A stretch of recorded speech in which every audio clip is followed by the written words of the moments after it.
तो Moody's downgraded India's rating to Baa3। तो हम आगे जानेंगे कि मूडीज़ ने इंडिया की रेटिंग को Baa3 में क्यों डाउनग्रेड किया और Baa3 रेटिंग क्या है। तो बने रहिए।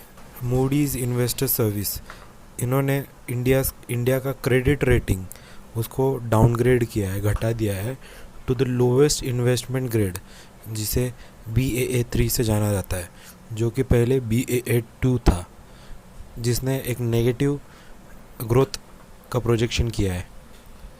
और उन्होंने ये भी एक रिवील किया है कि जो इंडिया का ग्रोथ है वो स्लोअर ग्रोथ से आगे बढ़ेगा जी, कोविड-19 पेंडेमिक की वजह से।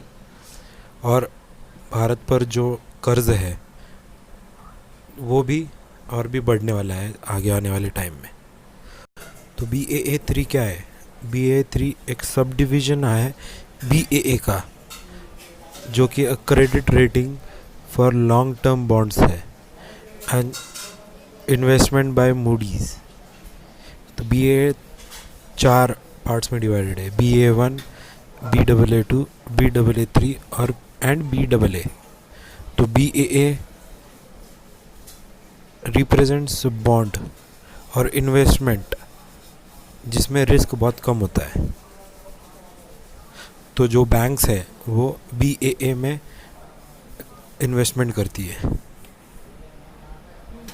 Baa3 is the lowest investment grade in Moody's rating.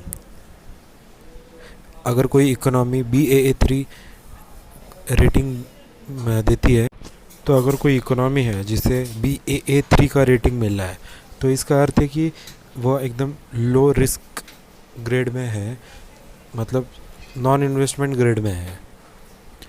तो Baa3 रेटिंग मतलब है कि लो रिस्क इन्वेस्टमेंट और बॉन्ड है।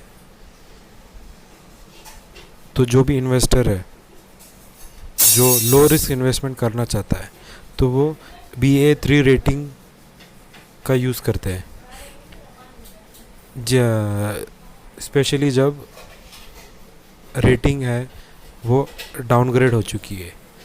तो जैसे कि हम अभी देख रहे हैं कि कोविड-19 पेंडेमिक की वजह से जो काफ़ी कंट्रीज़ है जिनकी करेंसी और जिनकी इकोनॉमी डाउनग्रेड होती जा रही है, तो ऐसी सिचुएशन में Baa3 रेटिंग मूडीज़ द्वारा उनको दिया गया हुआ है।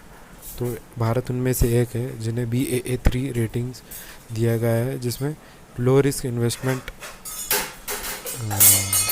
किया जा सकता है। तो इसमें मेन पॉइंट क्या है?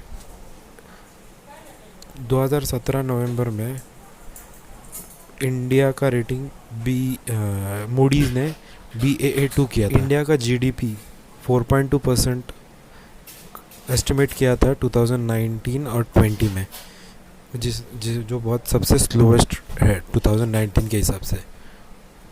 और मोदी ने ये भी फोरकास्ट किया कि इंडिया का GDP 4% तक आ जाएगा 2020 और 2021 में।